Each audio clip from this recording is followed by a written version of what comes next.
pour beaucoup de gens, en fait, c'est un peu la révolution parce qu'en fait, il y a des maladies ou des petits problèmes qu'ils pensaient en fait acquis ou normal qui disparaissent. Et moi, j'appelle ça en fait le syndrome de la pièce qui pue. Bonjour, je suis Xavier Jalleran. Bienvenue dans ce 4e épisode de Parle en forme, le podcast qui vous fait du bien. Aujourd'hui, j'accueille Wilfried Launay, co-auteur du blog BeMove, un site qui parle du mode de vie paléo. Il est également à la tête de la plus grosse communauté francophone sur le sujet via son groupe Facebook Paléo France. Et enfin, il a aussi créé plusieurs programmes en ligne qui ont permis à des milliers de personnes d'améliorer leur santé et de retrouver une meilleure énergie au quotidien. Au cours de ce podcast, nous parlons ensemble des principes de ce mode de vie et des bienfaits apportés par celui-ci. Nous faisons aussi un focus sur l'alimentation qui, avec le sport et la gestion de son propre bien-être, est l'un des 3 piliers de ce mode de vie. Je vous invite à écouter cet épisode et à expérimenter par vous-même car moi-même j'ai adopté le paléo il y a plusieurs années maintenant et malgré le temps qui passe, je peux vous assurer que je suis bien plus en forme et à l'aise dans ma peau aujourd'hui qu'il y a 10 ans. Dernier point avant de lancer l'interview, je vous informe que vous pouvez accéder aux notes de ce podcast en allant sur le lien suivant extraform.fr/4, le chiffre 4. Bonne écoute! Bonjour Wilfried et merci d'avoir accepté mon invitation pour cet épisode de Parle en forme. Alors pour donner un peu de contexte aux personnes qui nous écoutent, est-ce que tu pourrais te présenter et nous dire quelques mots sur ce que tu fais ? Bonjour Xavier, merci de me recevoir sur ton podcast. Donc moi c'est Wilfried Launay. Je suis co-créateur du site BeMove, qui est un site, un des principaux sites en France sur le paléo et du coup sur mon site je parle de nutrition, d'activité physique, de mental et donc aussi bien avec des articles qu'avec des vidéos et une communauté aussi Facebook assez importante. Voilà, donc voilà mon quotidien. D'accord. D'ailleurs je me demandais comment est-ce que tu as découvert le paléo à la base ? Alors le paléo, moi je l'ai découvert par Mark Sisson, comme on dit en français. C'est un des principaux auteurs américains sur le paléo, un des papas du paléo, on va dire, qui est assez connu. Et j'ai lu son livre justement Le modèle paléo, qui était une grande gifle pour moi, puisque du coup ça m'a vraiment parlé. À chaque fois que je tournais une page, je me disais mais oui, mais bien sûr. Donc c'était un peu une révélation ce livre et du coup c'est devenu ma bible pendant de nombreuses années. D'accord. Et à quel moment ou pourquoi est-ce que tu as décidé de faire ce choix de partager tes connaissances avec d'autres personnes en ouvrant ce blog et puis en faisant tout le reste ensuite ? Alors en fait moi à la base donc j'ai créé BeMove avec Blandine qui est ma binôme on va dire sur ce site et on a commencé donc ensemble à découvrir le paléo même si Blandine avait une petite longueur d'avance sur moi parce qu'elle était très sensibilisée à tout ce qui est bien-être, santé, etc. Et du coup, elle était très très douée en cuisine. Et elle a commencé du coup à rendre paléo des recettes qui n'étaient pas. Et elle avait ce talent, on va dire, de transformer des recettes simples ou complexes en recettes paléo. Et on s'est dit, c'est quand même bien dommage de garder tout ça pour nous. Moi, j'avais la volonté de me lancer sur le web aussi, parce que avant, j'étais salarié dans une entreprise d'hébergement internet. J'avais la volonté du coup de changer d'activité et d'aller plus justement vers les gens que vers les machines. Et du coup ça a bien concordé. Moi je voulais travailler sur le web. Blandine avait fait pas mal de découvertes sur le paléo. Et du coup on s'est dit tiens on va partager ça sur internet. On a commencé par créer une page, juste la page en fait. Qui était le point de départ et qui a très bien marché. C'était un peu notre surprise, c'est que finalement ça a marché un peu tout seul. Les partages arrivaient très très rapidement. Et ensuite, du coup, on a tout synthétisé sur un site bemove.com. Et puis voilà, après de fil en aiguille, le site s'est enrichi. On a mis beaucoup de recettes au début, après des articles pour expliquer ce qu'était que le paléo, comment ça marchait, les avantages, etc. Et puis après, on a fait aussi des vidéos sur YouTube, etc. Ok. Bon, parfait. Et justement, on va attaquer directement dans le vif du sujet parce qu'on parle du paléo, mais potentiellement les gens qui nous écoutent ne savent pas exactement en quoi ça consiste. Alors, est-ce que tu pourrais nous donner les grandes lignes justement alors, j'allais dire de ce régime, mais finalement non, pas du tout, parce que c'est pas particulièrement un régime, mais c'est plus un mode de vie, c'est ça ? Exactement. C'est un modèle, comme le dit très bien Jean-Marc Sisson. C'est-à-dire en fait c'est une façon de vivre, un lifestyle comme disent les Anglais, qui est en fait un lifestyle qui est pas forcément inventé. C'était juste en fait le lifestyle qu'avaient nos ancêtres et qu'on va essayer de reproduire parce que justement le monde moderne nous l'a un petit peu enlevé. Donc si je prends justement l'antithèse du modèle paléo, c'est de rester assis toute une journée sur sa chaise devant son ordinateur, à manger des pizzas, à boire du coca, à écouter des mauvaises informations, à fréquenter des gens négatifs, etc. Donc ça, clairement, ça va nous mettre dans une mauvaise santé. L'idée du paléo, en fait, c'est de revenir justement à nous en tant qu'êtres biologiques, entités biologiques, et regarder un petit peu, comment on marche et qu'est-ce qui ferait qu'on serait en bonne santé d'un point de vue animal, on va dire.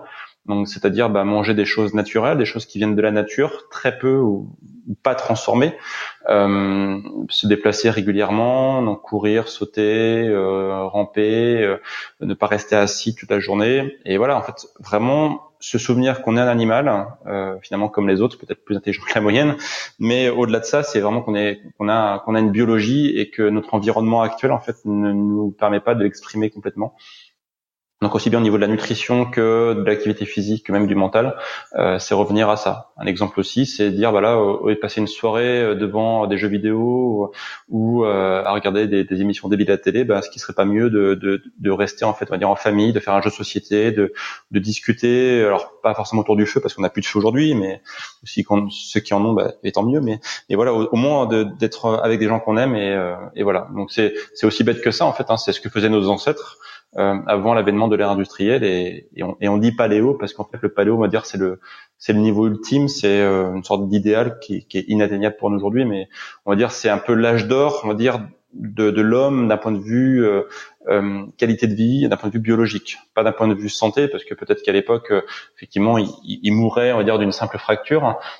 Souvent les gens disent qu'au paléo on vivait pas vieux, ce qui peut être discutable, mais au moins en termes de qualité de vie, c'était une sorte d'idéal. Donc on essaye de tendre vers ça avec le fait de vivre dans un monde moderne, parce qu'il faut pas oublier qu'on est dans un monde moderne et le but c'est surtout pas revenir en mode chasseur-cueilleur ou porter un string léopard et chasser le mammouth. C'est pas du tout le but. Ouais, c'est ça. C'est que c'est vraiment l'idée, c'est de prendre le meilleur des deux mondes finalement, c'est-à-dire que profiter de notre confort moderne parce qu'il n'y a pas de raison qu'on s'en passe, mais aussi de changer certaines habitudes parce que ce confort est peut-être devenu entre guillemets trop confortable et donc du coup ça finit par nous nuire plus que nous servir, quoi. Exactement, tout à fait. Comme j'expliquais, la position assise par exemple qui est très préjudiciable pour le dos, pour les muscles, pour la santé en général et ne parlons pas d'alimentation. Et si, justement, on va en parler, je crois. Ouais, on va en parler largement. Et du coup, est-ce qu'il y a un profil de personnes qui vont être concernées par ce type d'alimentation ou est-ce que potentiellement tout le monde peut prendre ou essayer d'appliquer ces nouvelles habitudes? Alors c'est une bonne question. Potentiellement tout le monde, puisqu'en fait on est tous des êtres humains, donc on devrait tous en fait avoir justement ce modèle qui devrait être notre façon de vivre. Après, objectivement, les gens qui viennent me voir parce qu'ils s'intéressent à ça, c'est parce qu'ils ont des problèmes de santé. D'ailleurs, je disais régulièrement à des amis que je rêverais un jour que quelqu'un vienne me voir pour me dire bonjour Wilfried, écoute, je suis en excellente santé. Et je souhaiterais le rester. C'est un peu mon rêve, c'est une utopie que j'ai. Peut-être qu'un jour ça va arriver, mais non, faut pas se mentir. Aujourd'hui, les gens qui viennent me voir sont des gens qui ont des problèmes de santé, ce que j'appelle moi les maladies de civilisation, telles que Seignelay, en fait, Dr Seignelay en parlait. C'est-à-dire en fait des gens qui ont des maladies qui sont typiquement liées justement à ce style de vie néfaste qui nous a emporté en fait, amené notre monde moderne. Donc ça va être des gens qui sont diabétiques et qui ont des maladies intestinales comme la maladie de Crohn ou la rectocolite hémorragique ou qui ont des maladies de peau comme le psoriasisme, l'acné, des maladies respiratoires comme des rhinites. Enfin voilà, la liste elle est vraiment très très longue. Ce sont en fait des maladies, on va dire que on peut entre guillemets facilement, j'ai bien avec des guillemets, facilement mettre au silence ou même soigner en fait si on modifie notre lifestyle en fait. Ok. Après aussi peut-être quelque chose qui peut être aussi intéressant, c'est que effectivement les gens viennent te voir. Donc là, ce que tu nous as dit, c'est quand les gens ont des maladies finalement à des stades peut-être assez avancés. Mais moi, ce que j'ai constaté quand j'ai commencé à adopter le paléo, parce que j'étais pas très en forme, parce que j'avais des kilos à perdre et tout ça. Et finalement, ce que je me suis rendu compte, alors ça tout ce qui me contrariait a finalement fini par disparaître, mais c'est aussi que plein de petits à côté qui vont être, voilà, je sais pas, des soucis de digestion que moi j'avais fini par considérer comme normaux, comme le fait que bah voilà, c'est comme ça. Si je mange ceci ou cela, et ben je vais avoir des soucis de digestion. Et ben en fait, c'est là où c'est intéressant, c'est que plein de petites choses qu'on finit par considérer comme normales, bah peuvent disparaître. Et alors que ce que je veux dire par là, c'est qu'on n'a pas besoin d'être malade en fait pour aussi tester et voilà et tester Exactement. pour de changer son alimentation quoi. Exactement. Les gens qui nous écoutent là, on donnera sûrement beaucoup de clés pendant ce podcast, mais l'idée c'est effectivement de pas nous croire sur parole, de tester, d'être sceptique intelligent comme on dit, et de faire des tests. On parlera peut-être du gluten ou du lait de vache, de les supprimer de l'alimentation et voir juste ce qui se passe. Et effectivement, tu as raison.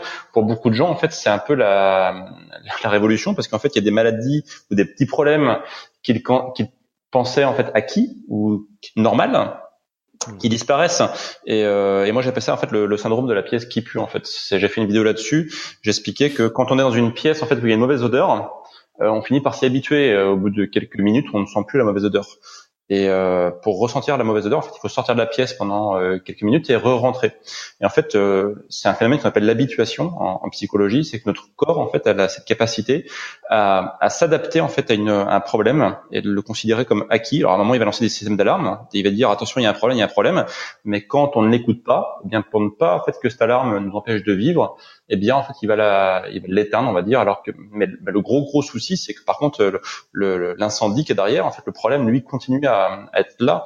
Et c'est souvent ce qui se passe d'ailleurs, c'est que un incendie se déclare, je sais pas, vers 30 ans par exemple, on a un souci. Bon, on se dit voilà, je sais pas, quand je mange, j'ai des problèmes de digestion ou voilà, je me sens pas très bien après avoir mangé. Bon, c'est normal, je dois être un peu sensible de l'estomac, puis ça dure comme ça 10-15 ans. Et puis un jour, on se rend compte qu'on a une maladie grave au niveau de l'intestin parce que bah certes le système d'alarme on s'est habitué, en fait, il n'est plus là, mais par contre le jour où la maladie en fait a tellement évolué qu'elle en devient vraiment dangereuse, eh bien sans dire qu'il est trop tard, mais c'est vrai du coup il y a un problème plus important à gérer. Et l'idée effectivement c'est de se dire est-ce que j'aurais pas mieux fait de m'y attarder avant. Donc tu as tout à fait raison en disant que des gens qui pensent être en bonne santé, eh bien finalement des fois faut tenir compte de ce phénomène d'habituation qui fait qu'on s'habitue à avoir des pathologies qui sont au silence malheureusement quoi. Ouais. Alors du coup, bah on l'a déjà évoqué un petit peu. On va parler. Enfin, il y a plusieurs choses en fait dans cette histoire de mode de vie paléo, et les trois piliers en général principaux sont l'alimentation, le sport et puis la gestion du stress et puis le fait de prendre soin de soi, de ses émotions. Et ce que je te propose, c'est qu'on mette aujourd'hui notre focus sur la question de l'alimentation. Ouais. Comme ça, on va voir ensemble justement les grands principes de cette alimentation pour que les gens qui sont à l'écoute puissent éventuellement essayer de les appliquer dans leur quotidien. Complètement. Alors, est-ce que tu aurais, je sais pas là, du coup, quels sont selon toi les principaux changements qu'il faudrait faire pour aller dans le sens d'une alimentation paléo? Alors le principe numéro 1 pour moi, ce serait d'éviter tout ce qui est nourriture industrielle. Ce serait déjà un grand pas en avant. Aujourd'hui, en fait, la plupart de la nourriture qu'on achète dans le commerce, elle est manufacturée.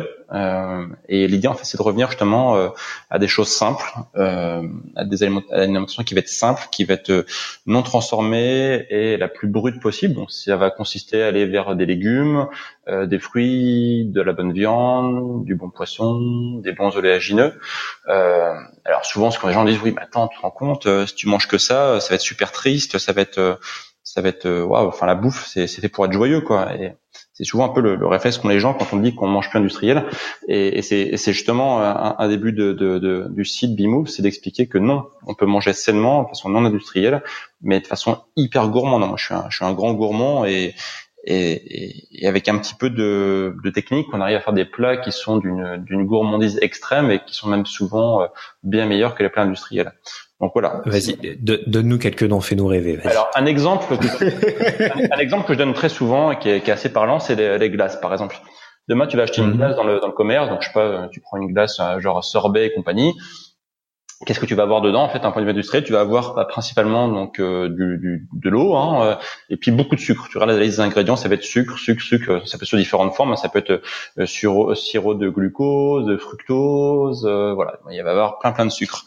Et puis pour faire un peu de fruits, quand même, je sais pas, t'achètes une glace à la fraise, t'auras pas de la vraie fraise dedans, ou alors t'auras un tout petit peu, t'auras genre 3% de fraise. Et puis derrière, pour donner la couleur, quand même, la couleur rouge, ils vont mettre des colorants. Et puis pour donner une certaine goût de fraise, tu vas avoir j'ai perdu le nom, un arôme. Un arôme, ouais, merci. Un arôme. Mais derrière, en fait, voilà, tu vas quasiment pas bouffer de la fraise, tu vas bouffer du sucre en fait et des trucs chimiques. Donc et tu vas payer ça les yeux de la tête parce que derrière c'est quasiment que de la flotte, quoi. Et puis derrière, si tu dis je vais faire ma propre glace, alors on dit mais c'est compliqué de faire une glace. Pas tant que ça finalement. Tu congèles des fruits, donc tu prends des fraises que tu congèles. Super simple. Et le jour J, tu dis voilà, je vais faire ma glace. Donc tu sors tes fraises du congélateur, tu mets dans un blender, tu mets de la crème de coco, par exemple, voilà, crème de coco, et tu mixes le tout. D'accord. Alors tu mets plus ou moins de crème de coco suivant la texture que tu veux, mais c'est tout. Et tu vois d'ailleurs en fait une sorte de pâte hyper onctueuse, donc qui va être très frais parce que forcément les fruits sortent du congélateur, qui va être extrêmement riche en fruits, puisque t'auras mis des fraises qui sont brutes entières, et du coup ça va avoir un vrai goût de fraise, quoi. Donc tu goûtes ta fraise maison. Donc tu dis waouh, c'est super bon. Après tu goûtes ta glace industrielle, tu dis mais en fait c'est dégueulasse, quoi. et ça t'a pris 2-3 minutes à faire tout ça, et voilà, en fait t'as utilisé que des choses brutes, donc la crème de coco. Même si tu as un tout petit peu de phase industrielle, ça reste quand même relativement simple, on va dire. Et puis les fraises, ce sont des fraises. Donc voilà, un exemple. On peut faire ça bien sûr avec des plats salés, avec plein de choses.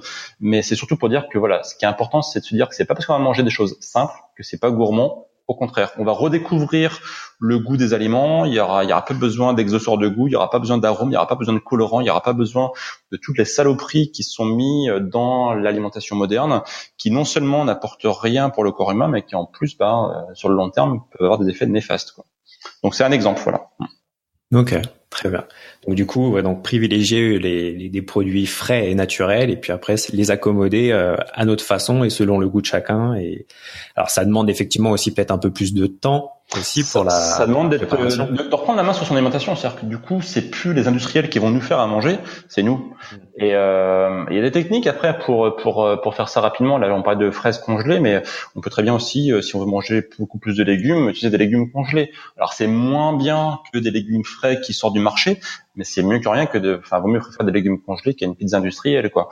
Et surtout les légumes congelés, souvent, ils sont congelés très peu de temps après la cueillette, ce qui fait qu'ils conservent leur qualité organoleptique, c'est-à-dire tout ce qui est micronutriments. Donc c'est même souvent meilleur qu'un vieux légume qui traîne depuis 2 semaines sur le plan de travail et qui est laissé à l'abandon, quoi. Donc voilà, on peut manger sainement avec quelques petites astuces, sans y passer 2 heures par jour, sans aucun problème. Moi voilà, j'ai une vie, je suis entrepreneur, j'ai pas mal de taf tous les jours. Je passe pas ma journée en cuisine, et pourtant je mange, quand je suis chez moi, je mange 100% paléo, et je pense en moyenne sur mes repas, allez, je passe 10-15 minutes maximum par repas à faire la préparation, quoi. Ouais. Donc après, et puis effectivement, comme tu dis, c'est aussi avec le temps, on va apprendre des techniques, et puis on va progresser. On va aussi se dire que au lieu de préparer une portion, on va en préparer 4, et puis comme ça, on en aura d'avance. Exactement. Et puis il y a aussi l'idée que si on a vraiment cette volonté d'améliorer sa santé et de vouloir se sentir mieux, effectivement, peut-être qu'on va passer un peu moins de temps à faire des choses entre guillemets moins intéressantes. Chacun se reconnaîtra sur ses activités, et puis on accordera plus de temps pour préparer ses repas ou prendre soin de soi en général, quoi. Exactement, tout à fait. En fait, on reprend sa santé en main. C'est ce que je dis souvent à la fin de mes vidéos. Je dis prenez soin de vous. En fait, ça veut dire il faut dire que la santé nous appartient, et c'est à nous en fait de faire en sorte qu'on aille bien. Il faut pas confier notre santé à des industriels ou au monde extérieur. C'est nous qui sommes acteurs de notre santé. Et manger paléo, c'est ça en fait, c'est être responsable de sa santé. Ça marche. Alors du coup, à part les éléments de l'industrie agroalimentaire, qu'est-ce qu'on peut aussi éviter ? Quoique déjà, si si on évite déjà ces types de produits-là, on va éviter un certain nombre d'autres choses, je suppose. Exactement. Après, moi, j'aime bien dire que, donc là, c'est ce qu'il faut privilégier, on va dire les aliments bruts et donc non transformés, les aliments, on va dire, qu'on peut trouver naturellement dans la nature. Après, moi, il y a une catégorie d'aliments qui est simple à retenir, ce sont les aliments blancs. Alors, il y a des exceptions, forcément, mais tout ce qui est aliments blancs, on va essayer de les supprimer. Pourquoi? Alors, là, je peux en parler pendant des heures, j'essaie de faire une version simple. D'abord, il y a le lait de vache. Le lait de vache, en fait, qui pose pas mal de soucis pour la santé. Là, pareil, je pourrais en parler pendant des heures, mais pour faire simple, on va dire que le lait de vache n'est absolument pas fait pour l'homme. Il est fait pour le veau, en fait, et on se rend compte que quand on enlève le lait de vache de son alimentation, eh bien, il y a pas mal de petites pathologies qui disparaissent. C'est ce qu'on expliquait tout à l'heure, notamment d'un point de vue respiratoire et d'un point de vue cutané. On se rend compte qu'il y a beaucoup d'effets positifs à retirer le lait de vache de son alimentation. Ensuite, il y a les farines blanches, notamment donc toutes les farines qui contiennent du gluten. Là, pareil, en 2 mots, parce que je serait long expliqué, mais le blé moderne n'a plus rien à voir avec le blé ancestral. Le blé a été complètement modifié génétiquement pour plein de raisons industrielles, pour que le blé soit résistant à plein d'insecticides, soit plus et plus de gluten aussi pour pouvoir qu'il soit plus panifiable, c'est-à-dire pouvoir faire du pain, des viennoiseries plus facilement, etc. Donc le blé a été complètement muté d'un point de vue génétique et le gluten aujourd'hui qu'on ingurgite, déjà il y en a trop et en plus il a été complètement modifié génétiquement et notre intestin en fait n'est pas capable de le reconnaître et souvent ça augmente ce qu'on appelle la porosité intestinale. Et l'intestin en fait c'est une barrière qui est juste hyper importante. Si jamais notre barrière intestinale elle est abîmée, en fait ça va être le porte d'entrée pour un nombre énorme de pathologies. On se rend compte aujourd'hui que l'intestin c'est un pilier essentiel de la santé. Si notre intestin est en mauvais état, on va avoir un nombre de pathologies énormes derrière. D'ailleurs, on voit il y a beaucoup de livres qui sortent depuis quelques années en fait autour de l'intestin, notamment il y avait l'intestin, notre deuxième cerveau, etc., etc. C'est vraiment une prise de conscience depuis ces dernières années que l'intestin c'est fondamental et le gluten c'est l'ennemi juré de l'intestin. Donc sans dire de ne plus en consommer du tout. Parce que voilà, on aime tous prendre un petit croissant ou une petite pâtisserie à l'occasion, mais vraiment diminuer drastiquement sa consommation de gluten, parce qu'aujourd'hui en fait on se rend compte que pour monsieur et madame tout le monde, on a du gluten quasiment dans tout, c'est-à-dire dans le pain, dans les plats préparés justement, c'est ce qu'on disait tout à l'heure, voilà, la liste elle est juste longue comme le bras quoi en fait. Donc toutes les farines. Pour parler du gluten aussi, moi c'est la remarque que je m'étais faite il y a pas si longtemps que ça, c'est que même quand on achète le gluten c'est un exhausteur de goût et un conservateur. Donc en fait c'est vraiment 2 qualités qui sont extrêmement recherchées par l'industrie agroalimentaire et donc c'est pour ça aussi qu'on en retrouve aussi souvent partout et notamment par exemple la dernière fois je voyais dans une boîte de conserve de Macro. À partir du moment où il y a la moindre sauce, on va dire, c'est sauf si à part de l'eau, à partir du moment où il y a la moindre sauce, du coup, on se retrouve avec du gluten parce qu'il a les propriétés qui sont attendues par l'industrie. Ouais, le gluten, ça permet de modeler en fait la l'onctuosité en fait des aliments, parce que justement ça agit comme une colle en fait. Donc c'est très pratique et on en met un peu partout. Effectivement, t'as raison. Donc là, oui, excuse-moi. T'étais dans ta liste des aliments blancs. Voilà, donc là c'est la deuxième famille. Alors, du coup, la troisième famille, je dirais que ça va être tout ce qui va être les produits sucrés, le sucre. Ça c'est un ennemi juré aussi de la santé. On consomme beaucoup trop de sucre aujourd'hui. Alors il y a un chiffre que j'aime bien donner comme référence. Dans les années 1800, on consommait à peu près 800 grammes de sucre par an et par habitant. Donc 1800, c'est pas si vieux que ça, hein, ça fait 220 ans à peu près. Donc 800 grammes de sucre par an et par habitant. Aujourd'hui, dans le monde occidental, on est à plus de 30 kilos de sucre par an et par habitant. Donc c'est une véritable explosion. En fait, le sucre, c'est pareil, on en met partout parce que de la même façon, c'est un exhausteur de goût, ça augmente, ça titille les papilles, ça augmente en fait le goût des aliments. Ça peut agir comme un conservateur. C'est pratique, ça coûte pas cher. Hein, le sucre, ça coûte vraiment pas cher aujourd'hui. Alors que dans le temps, c'était quelque chose de denrée rare, qui était plutôt recherché. Aujourd'hui, ça coûte vraiment pas cher. Donc on en met partout. Et le problème, en fait, c'est que on n'a jamais consommé autant de sucre qu'aujourd'hui. Je crois que les Américains, d'ailleurs, de mémoire, ils doivent pas loin du double. Alors je crois que ils doivent approcher les 50 ou les 60 kilos de sucre par an et par habitant. Et la maladie numéro 1 aux États-Unis, en fait, l'autre fois je regardais sur Amazon, le livre de cuisine est plus vendu sur Amazon aux États-Unis, c'est les livres de recettes pour diabétiques. Coïncidence, ouais. Je ne pense pas. Parce que justement, en fait, à consommer beaucoup trop de sucre, d'une part, ça amène des maladies comme le diabète, hein, c'est-à-dire que notre pancréas devient complètement, ça flingue le pancréas, hein, et on devient ce qu'on appelle insulino-résistant.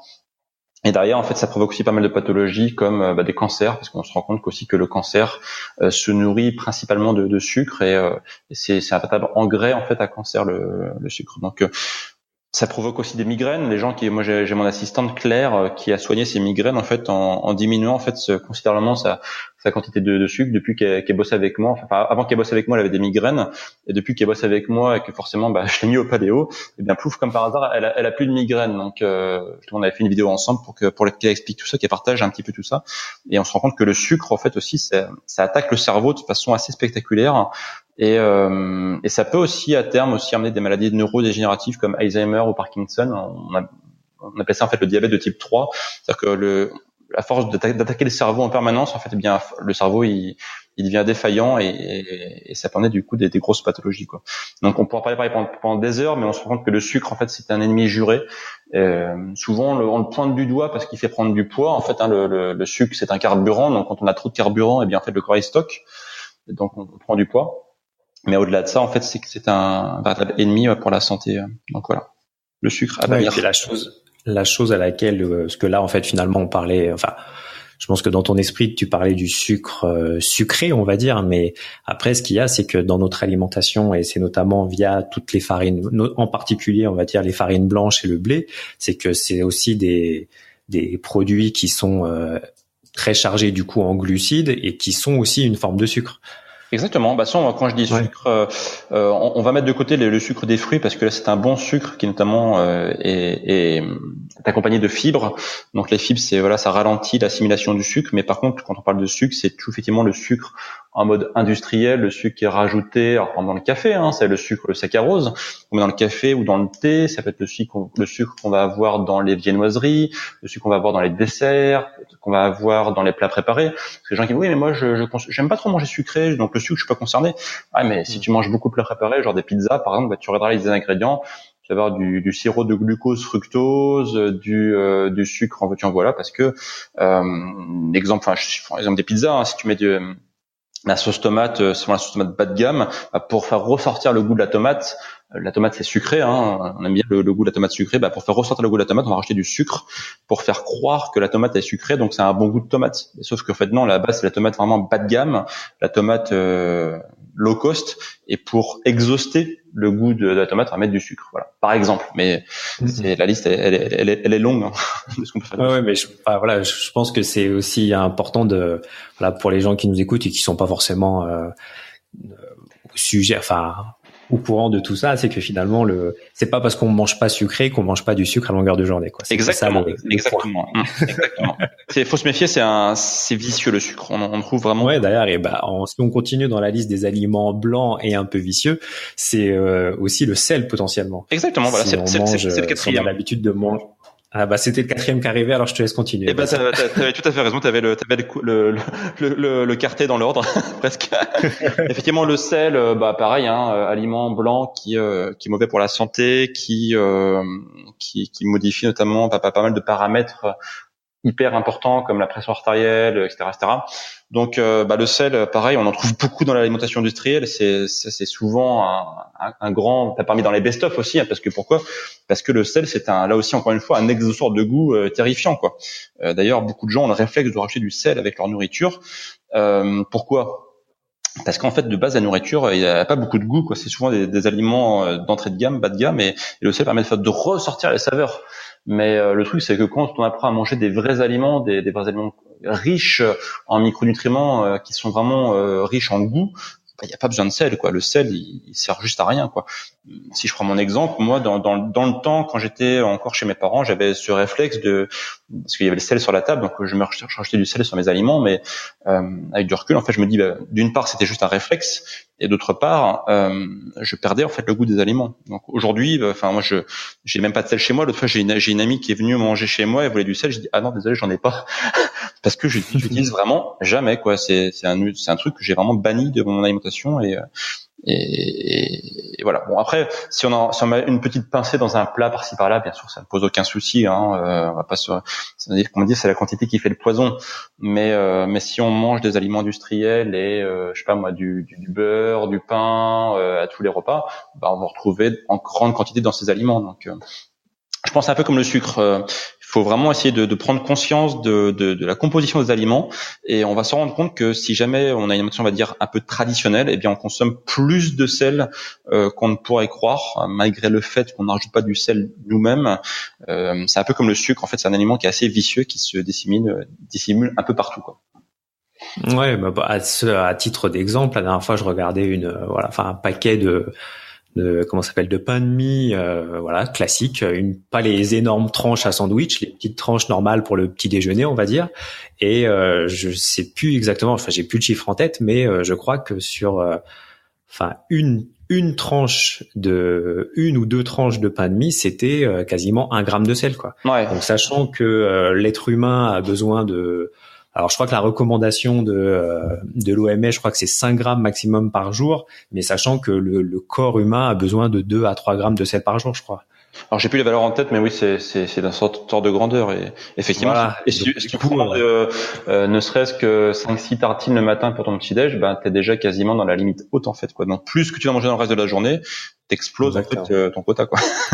C'est ça. Et en fait, voilà, c'est ça. C'est que aujourd'hui, alors si je me souviens bien, la moyenne française pour les hommes, je crois que c'était aux alentours de 8 grammes de sel par jour.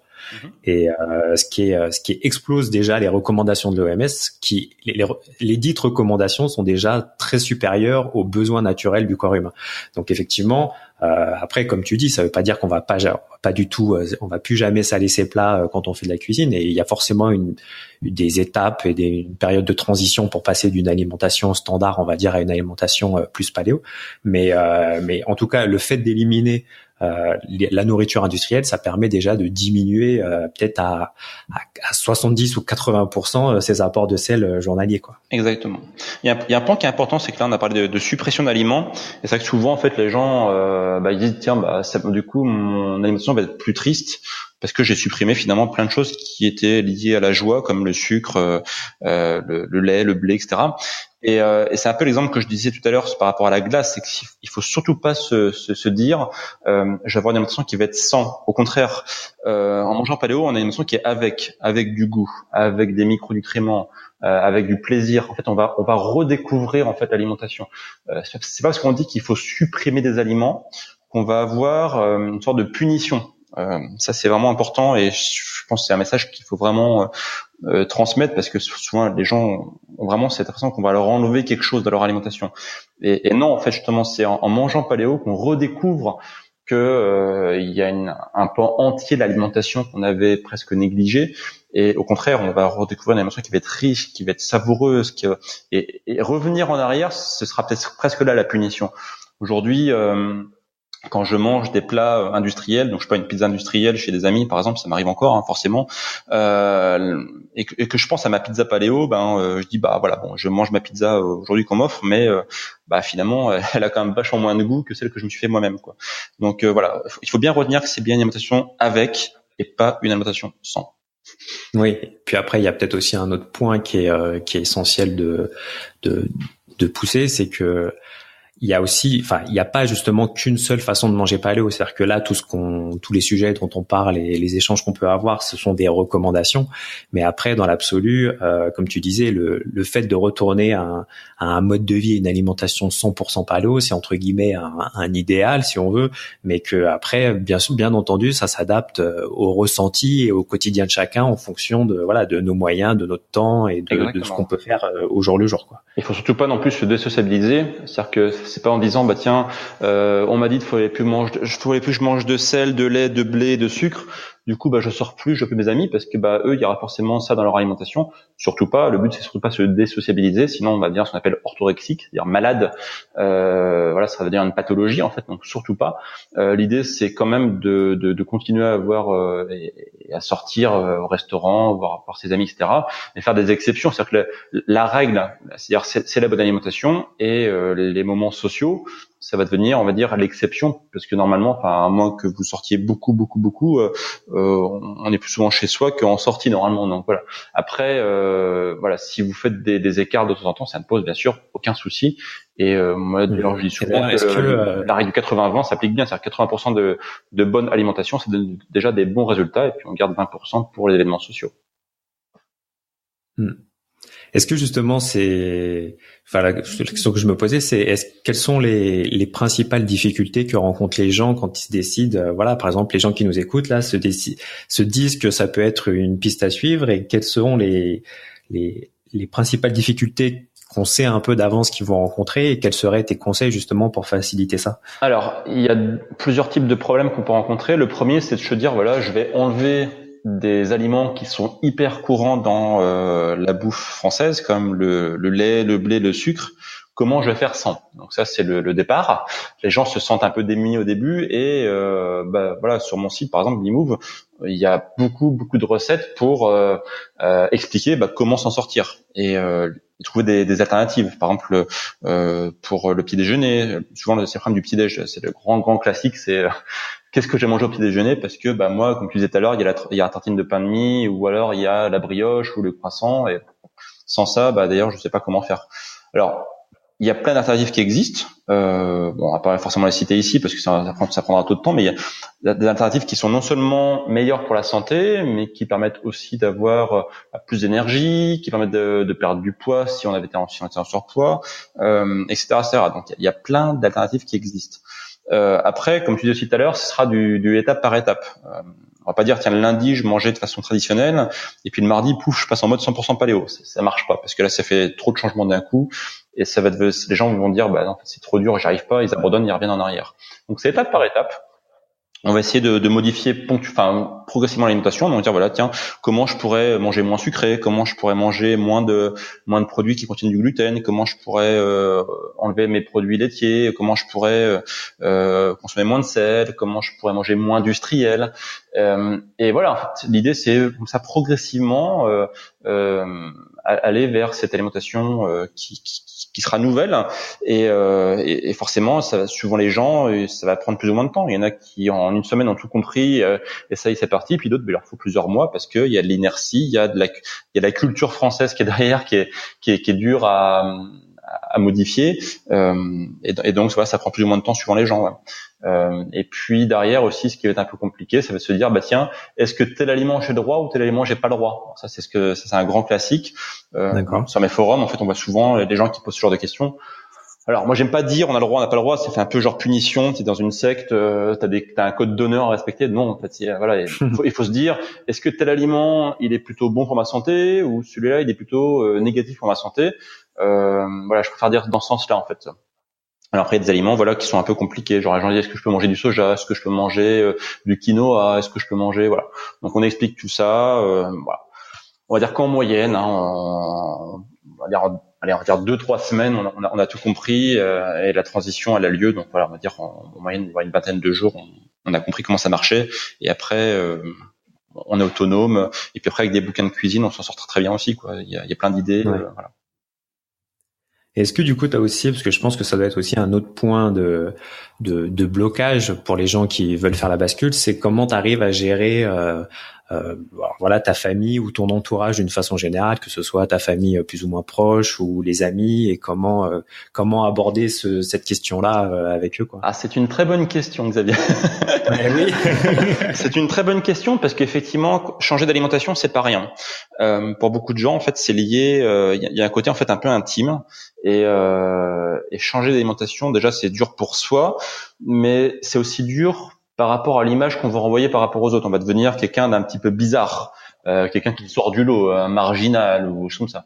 Donc, alors je vous rassure, hein, les gens vont pas nous jeter des cailloux, mais c'est vrai que ça interpelle et souvent en fait les gens qui s'intéressent pas à l'alimentation, peuvent considérer qu'on a une lubie, qu'on est tombé dans une secte, etc., etc.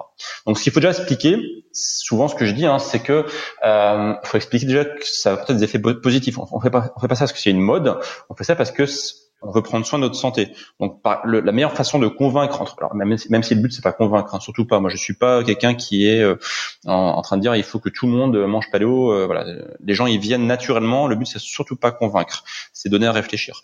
Mais on va dire entre guillemets, si on devait convaincre quelqu'un, ce serait juste par des résultats. Dire tiens, depuis que je mange paléo, moi, si je prends mon exemple moi personnel.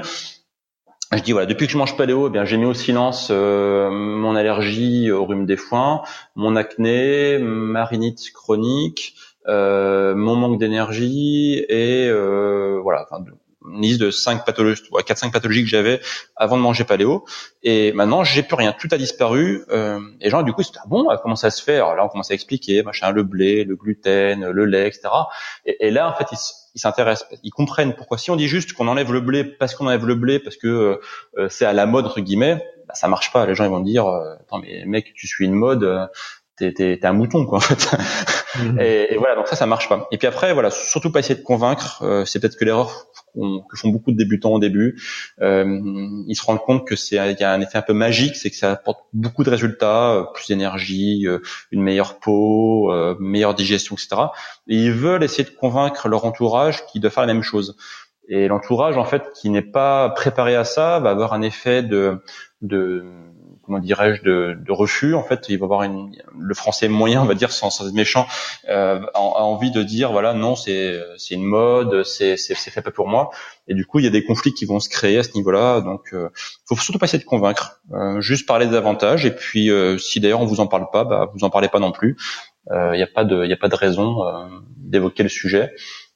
Beaucoup de gens en fait sont un peu embêtés avec ça, mais finalement faut juste y penser psychologiquement, se dire faut pas que je convainque tout le monde. Ça c'est dur, c'est dur parce que quand on sait tous les bienfaits que ça a pour l'alimentation, on a envie finalement de transformer tout le monde, mais en fait c'est pas possible. Faut l'accepter. Ouais. Et est-ce que du coup si on est en famille, est-ce que c'est quelque chose qui est compatible aussi avec des enfants? Alors je sais pas, des bébés, en quelque soit ou plus. Après, je pense qu'un adolescent ou même à partir de 8 ou 10 ans, je pense que ça pose aucun problème. Mais est-ce que, par exemple, des enfants qui sont un peu plus jeunes, est-ce que c'est aussi compatible ou vaut mieux éviter? Compatible d'un point de vue biologique, oui, bien sûr, puisque manger naturellement, l'alimentation naturelle de l'homme, ça ne peut être que bénéfique. Donc là, non seulement c'est compatible, mais c'est fortement recommandé. Après, socialement et humainement, c'est plus complexe parce que parler d'alimentation santé à un enfant ou à un ado, il est pas du tout dans ce délire-là. Lui, un ado, par exemple, se croit. Enfin voilà, je suis passé par là. On a la vie devant nous, on est invincible, on n'a pas un pet de gras, on peut manger un kebab et boire un litre de coca par jour. En fait, on bouge pas d'un iota. Et sur le principe, c'est vrai parce qu'on a un métabolisme qui est très rapide, on est en pleine santé. Et voilà quoi. Moi, récemment là sur un de mes programmes, j'ai une jeune fille de 15 ans qui est arrivée là. Alors, c'est d'ailleurs la plus jeune du programme. Ça m'a interpellé positivement parce que je me suis dit c'est bien. Alors elle a des petits kilos en trop, donc elle vient justement pour perdre ses kilos. Mais c'est vrai qu'en général, ouais, c'est plutôt des gens qui sont autour, on va dire à partir de la trentaine. Quand on commence à voir les effets du vieillissement sur le corps, quand on commence à voir les petites pathologies de la vieillesse qui commencent à apparaître, que là les gens viennent dire moi on va dire la personne type, c'est une femme entre 30 et 50 ans, on va dire, parce que voilà, les femmes déjà prennent plus soin de leur santé, et puis c'est à partir de 30 ans qu'on va avoir souvent les petites pathologies de la vieillesse qui sont justement réversibles, mais voilà. Après, donc pour venir à ta question, ouais, carrément les enfants, les ados qui complètement, mais ouais, encore une fois, il faut pas forcer, il faut proposer justement. Tout à l'heure, je parlais de la glace à la fraise et à la crème de coco. Le petit garçon, par exemple, de Blandine, qui s'appelle Alexis, en fait, il adore cette glace-là parce qu'elle a juste un meilleur goût, c'est tout. Ouais. Donc, faut pas dire tiens mange ça parce que tu seras en meilleure santé, parce que ça a pas trop de sens pour un enfant, il comprend pas. Il faut juste lui dire tiens goûte, tu vas voir que la différence de goût. Et puis par contre, des fois, ça passe pas. Par exemple, il y a des pâtisseries paléo qu'on fait qui sont forcément beaucoup moins sucrées, et un gâteau paléo aura donc moins de sucre et donc sera un peu moins appétant, on va dire, pour un enfant. Bon, dans ces cas-là, faut pas essayer de convaincre absolument et dire écoute, tu manges ce qui te plaît, on propose et après, voilà, mais faut surtout pas imposer. Ça ne marche pas d'imposer les choses. Tout à l'heure, tu as listé une liste de bénéfices justement que tu avais pu ressentir ou que les gens peuvent ressentir en fonction de leur situation personnelle. Et est-ce que alors forcément, une maladie va pas disparaître du jour au lendemain, ni même après un mois si ça fait des années qu'elle est installée. Mais est-ce qu'il y a je sais pas à partir de combien de temps les personnes qui font la bascule, on va dire, peuvent commencer à en ressentir les premiers bénéfices? Ouais, alors ça c'est très variable, ça va dépendre effectivement du type de pathologie. Moi je vais donner pareil mon exemple parce que je l'ai vécu, donc c'est là où je peux le mieux en parler. Même si j'ai pas mal d'élèves qui ont des résultats aussi rapides, mais je donne l'exemple de mon exemple à moi parce qu'il est assez pertinent. Donc moi j'avais de l'acné, donc de l'acné résiduel, et en passant en mode paléo, il est parti relativement vite, c'est-à-dire on va dire 2 mois, j'avais quasiment plus d'acné. Donc parce qu'entre autres j'ai supprimé les produits laitiers de mon alimentation. Donc ça c'est assez intéressant parce que 2 mois finalement c'est super rapide. Avant je prenais des médicaments quand j'étais plus jeune qui étaient hyper violents et qui étaient pas bons pour la santé, qui avaient des effets secondaires. Et là en fait juste en supprimant les produits laitiers, pouf, en 2 mois terminé. Mes rhinites aussi. Alors rhinite c'est problème donc lié plus au problème respiratoire. Là, c'est parti, on va dire, pareil en quelques mois. C'était relativement rapide parce que là, pareil, tout ce qui est gluten et produits laitiers, c'est néfaste à ce niveau-là. Donc là, c'est assez rapide. Donc on va dire, grosso modo, tous les problèmes cutanés, respiratoires, ça marche pas trop mal. Ça part assez vite. Là où c'est beaucoup plus long, c'est dès qu'on va toucher en fait au système digestif et au système immunitaire.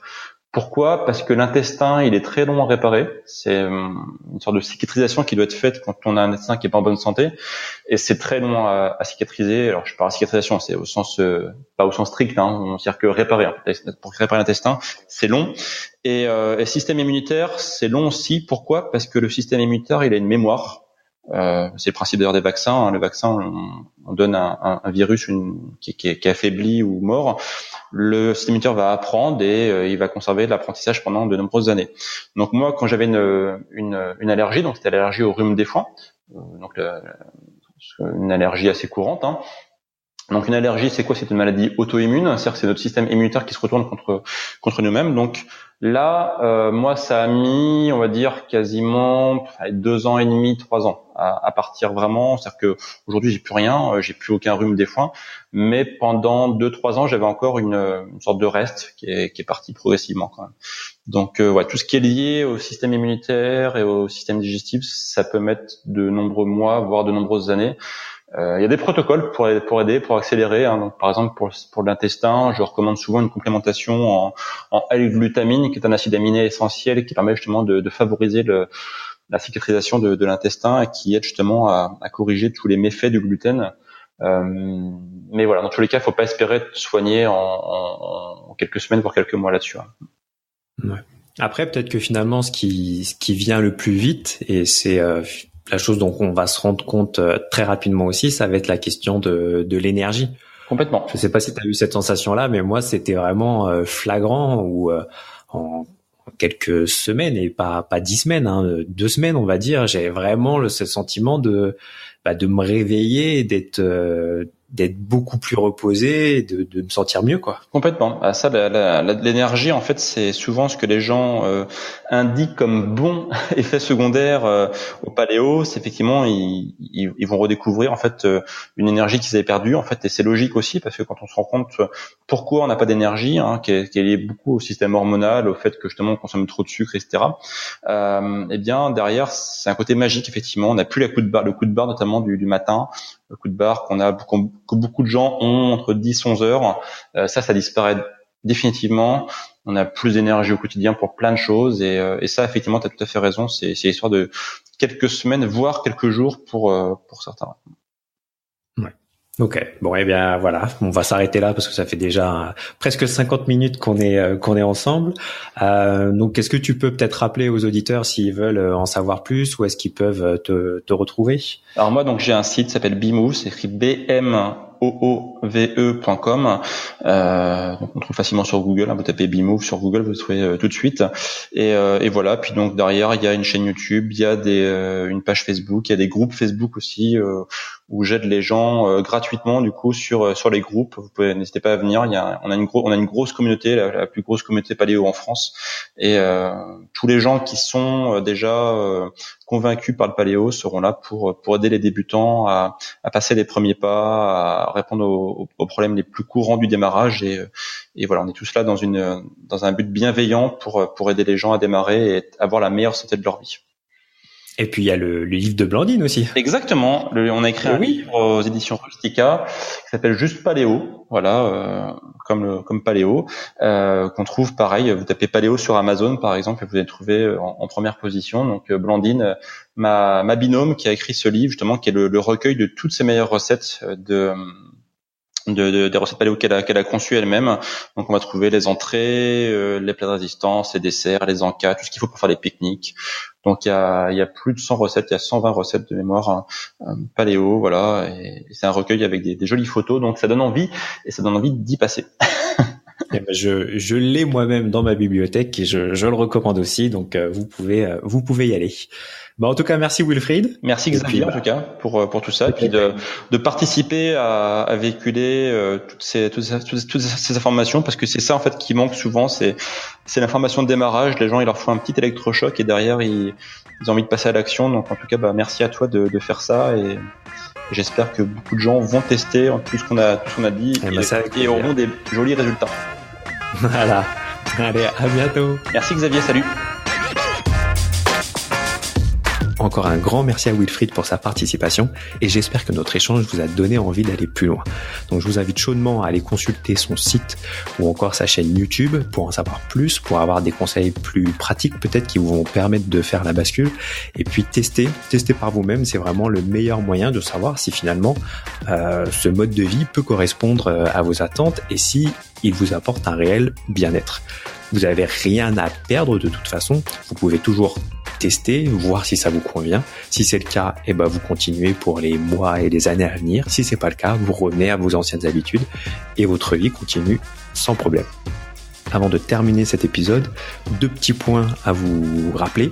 Vous pouvez accéder aux notes de ce podcast en allant sur le lien extraform.fr/4 et ainsi vous aurez accès à l'ensemble des ressources qui ont été citées au cours de notre entretien. Et ensuite, si vous appréciez ce podcast, si vous avez apprécié cet épisode ou le podcast en général, vous pourriez lui donner un petit coup de pouce et un boost de visibilité en vous abonnant sur iTunes et en laissant un avis. Alors pour accéder à la page iTunes du podcast, c'est tout simple. Il vous suffit de vous rendre sur le lien suivant, extraform.fr/iTunes, et vous serez automatiquement redirigé vers la bonne page. Voilà, je compte sur vous. Je vous remercie de m'avoir écouté jusqu'ici et je vous dis à très bientôt.